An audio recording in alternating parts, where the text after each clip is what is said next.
Nah, sini apa sih tinea itu? Sebelumnya ada yang tahu gak? Atau pernah dengar gitu? Apa itu kurap atau pernah dengar gak?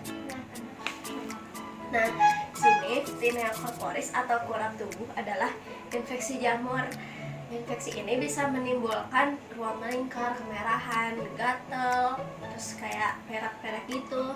Nah, penyakit kulit ini biasanya muncul di seluruh bagian tubuh, tapi umumnya tuh adanya tuh di kaki, di lengan atau di pundak seseringnya mah ya teh. Nah, kalau penyebab utama dari infeksi ini yaitu adalah genus Trichopiton, Mycosporum dan Epidermophyton. Nah, ini tuh bakteri yang bisa menyebabkan penyakit kurap ini. Penyebarannya tuh bisa karena bersentuhan langsung dengan orang lain atau hewan yang terinfeksi. Jadi misalkan teh ada orang yang terkena tinea nih ya, terus kalian teh pakai baju nu sama gitu ya, jadi bisa menyebar, bisa menular. Yang kedua ada bersentuhan langsung dengan jamur dermatopites. Jadi si penyakit ini juga bisa nular kalau kita bersentuhan langsung dengan jamurnya gitu. Yang ketiga ada bersentuhan langsung dengan tanah yang mengandung spora jamur. Nah, biasanya yang suka kurap tuh ibu-ibu yang mau ke sawah ya teh, soalnya kan kotor dengan ya, kakinya teh suka ada gatal-gatal gitu. Itu tuh bisa termasuk kurap juga ya teh. Nah, tandanya tuh yang pertama tuh ruam melingkar kemerahan atau keperakan pada kulit kayak gambar yang sebelumnya ya teh. Yang kedua ada kulit bersisik. Ketiga ada gatal dan peradangan. Terus yang terakhir ada lukanya melepuh dan bernanah kalau udah parah gitu ya di sekitar ruamnya. Nah, di sini ada jenis-jenis tineanya atau kurap itu sendiri. Yang pertama ada tinea corporis atau kurap pada tubuh. Nah, biasanya ada di tubuh gitu karena kayak bergantian pakaian tapi sama gitu. Kedua ada tinea pedis atau kutu air.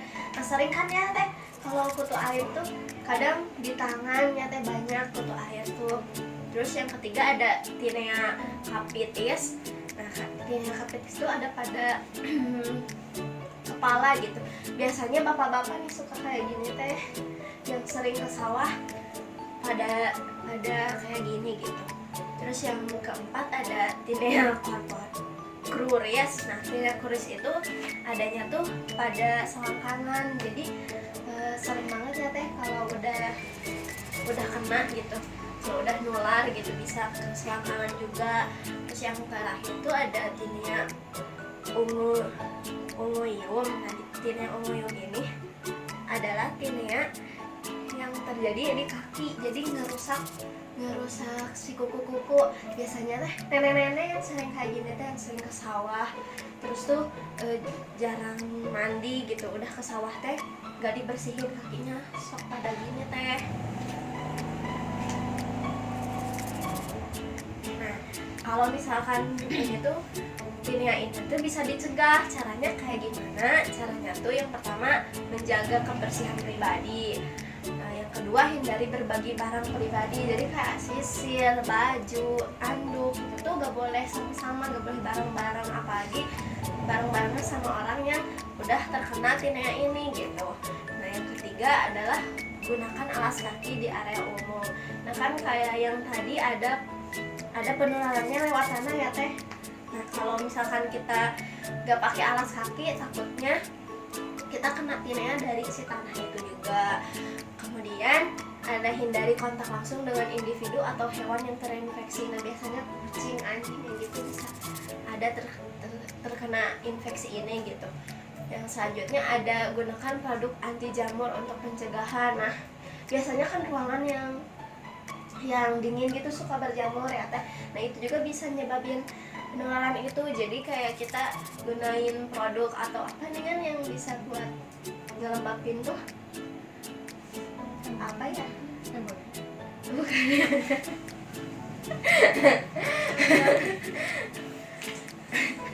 Iya teh, hand body ngelembabin kulit mungkin ya itu mah.